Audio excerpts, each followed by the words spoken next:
2-1. So when did you first meet Art? I met Art about 3.5 years ago when he first got to Mexico. And I met him in the office, and he needed a hotel.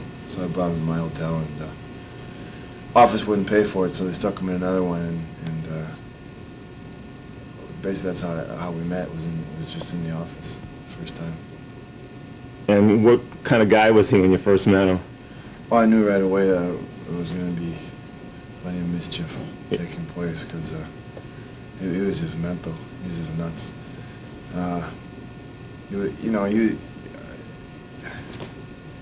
He just, his whole thing was his family, the business, and his friends. And he just lived to make everybody happy, to have fun.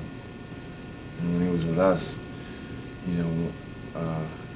it was basically black magic. Norman Smiley, myself, and Art were very, very, very close, and we were together almost every day, and we would do things, and things that were just a little bit off the wall. And Art was an extremist, and I learned a lot about the business and about working and my attitude and life, just by hanging out with Art.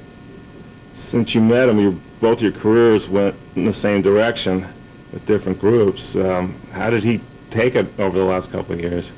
When Art started out in Mexico, he was a worker, a big-time worker, and he tried to milk the promoters for anything.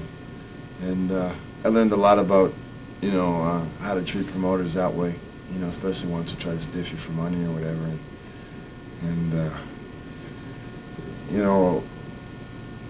Art was, I've been in the business, I guess, 4 years now, and I'm fortunate to work in Canada and Japan and the United States and Mexico, and I've met everybody.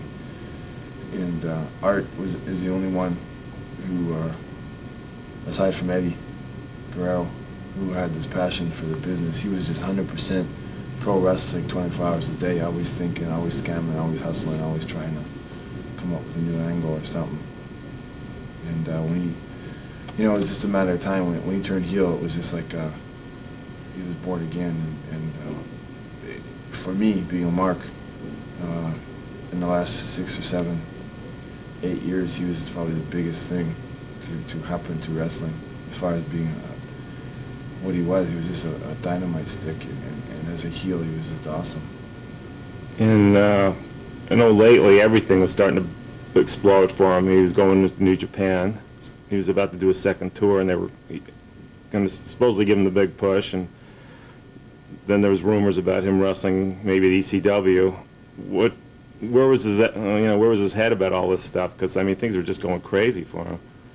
Art had to be the guy who was the most full of shit that I've ever met in my life. He was a lying bastard, and he just flavored everything.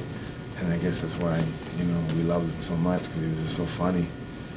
But he was on the verge of being the next big thing. We all knew. The ECW thing. Art was talking about that, and he was telling us that WCW was calling him, and last time I was in Japan, everybody told me that he really got over, and he told me he did really well, and they wanted him back. And in Mexico, he was untouchable. As Conehead or all those other guys, they didn't even. It's not even in the same league. Not talking about Conehead. Everybody's using Art as baggage for their own careers all of a sudden. I mean, what was his real feelings about all these other clowns like Conehead and guys he had to carry? Art, first of all, Art hated being away from his family. He loved his little boy and his daughter and Holly. That's all he talked about. And he used to cry, when we were alone. And he used to just tell me he hated being in Mexico, away from his family, because that was the hardest thing to do. And as far as guys, all of a sudden when Art was just out of control. He was just mental. He was just like, never seen nothing like it. And he started to do these things on TV and just to wrestle, and people just couldn't believe it, you know. And the guys started to copy him, and that you know, that really pissed him off because he worked real hard to be an individual and to give 100%. And can't say any names because you know it's a little sensitive right now, but you know, there are a lot of people claiming to be Art's friends, and they loved Art and this and that, but Art hated them, and he was just pissed off that they used him and they tried to copy him, and I think that bothered him more than anything else. Would he have actually considered going to WCW after what they did to him years ago when they turned him into a cartoon character? Yeah, because Art, I think so, because first of all, it's money. Yeah. It's a business. Yeah. And Art's all about money. And he loves the business, but I think he could have took over WCW because he's a new generation wrestler. There's nobody young like him. There just isn't. And he would have been home with his family, which was, like I said before, was the most important thing. And I think he would have went just to stick it up their ass, because they're a bunch of losers anyways. Yeah, the thought of him being in the same building with Hulk Hogan is pretty disgusting.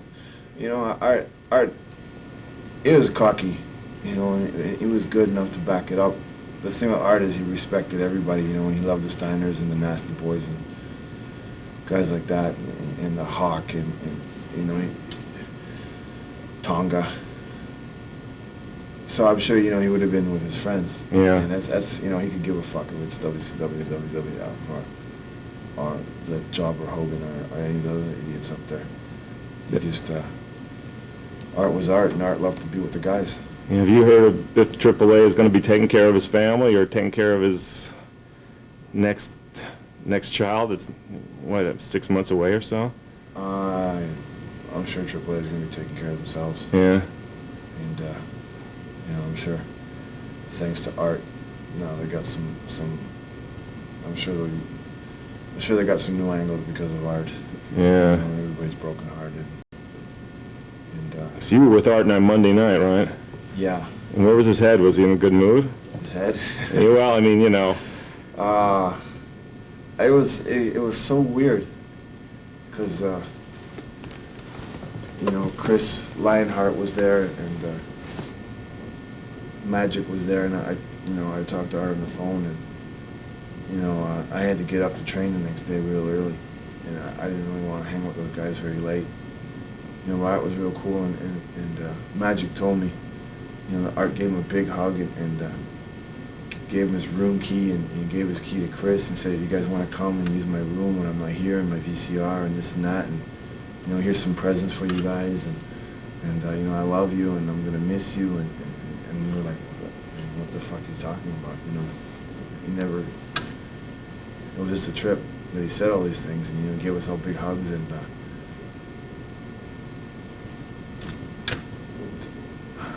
was in Acapulco, and Magic called me at 4 in the morning, and he was crying, and you know, he told me that Art died, and, you know, that was 4 days ago, and it just can't be, it's just not right. Feels like all the energy went out of the room when he went. Art was like a mortal. He was just outrageous. He was just, you know, every time you got stuck or you got something or you didn't understand, you know, you would look to Art and you would just see that things just didn't affect him like it affected everybody else, and you would use that as your guiding point. And I love Art, and it's just not right. Have you talked to Eddie since it happened? Now's not the time. I know Eddie's got a, you know, I know Eddie's devastated. I know Eddie just lost it, and you know, he's going to be there with his Art's family, and you know, those idiots from AAA are going to be up there, and the other idiot Scholar, and you know, I don't think Eddie's going to be too happy about that. And I've already cried, can't cry anymore, and Magic's cried, so you know, it's, what am I going to say to Eddie? You know, Eddie loved Art like his brother, and you know, when the time is right, we'll all be together again. But now's not the time to talk to Eddie. Yeah.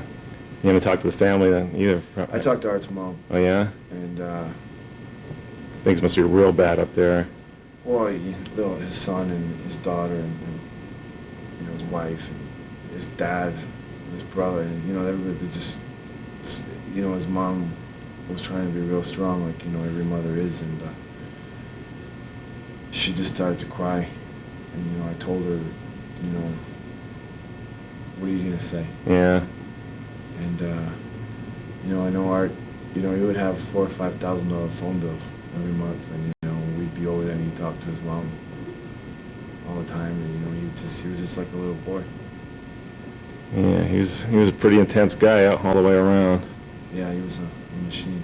Yeah. So now you're on your way to Japan, Yeah. and that's got to be brutal to have to Sucks. go through this crap right now and work and everything. Yeah, well, we worked Friday night. Thursday night was tough because Thursday was real hard because it was the first time we all got together as a group down there, and we were just like, well, what are we gonna do here? We didn't know how to handle it because we're young men and we're close and everything like that, but no one's ever lost anybody, and it was real tough. And that's when I called out to Mom, and it was real hard to take care of his things, because it was just 2 days before that we were together, and then it just didn't make sense. And then Friday night we had to work, and we had a ceremony for him, and he just lost it. I don't even remember the match. I don't know. I just know it just wasn't happening. And ironically, just as his career was going to explode, so's yours. This business sucks. They don't give a fuck about anybody. I love pro wrestling. I love the guys, but they just treat you like a prostitute. And I don't really have very many nice things to say right now. Yeah, my best memory is Art, so. I just, even now, a day later, I was one of my best friends, and they're just, people are evil, and they're not fair. The business is great, and I've been real lucky, thanks to God and thanks to wrestling fans and people like yourself. The politics of this business are just fucking horrible, and the promoters are all cocksuckers. Yeah. And Art was the best thing I know in this business, and he was the best friend. And I loved Art, and he took care of me, and he taught me, and just don't even want to be here anymore. Yeah, he'll always be around.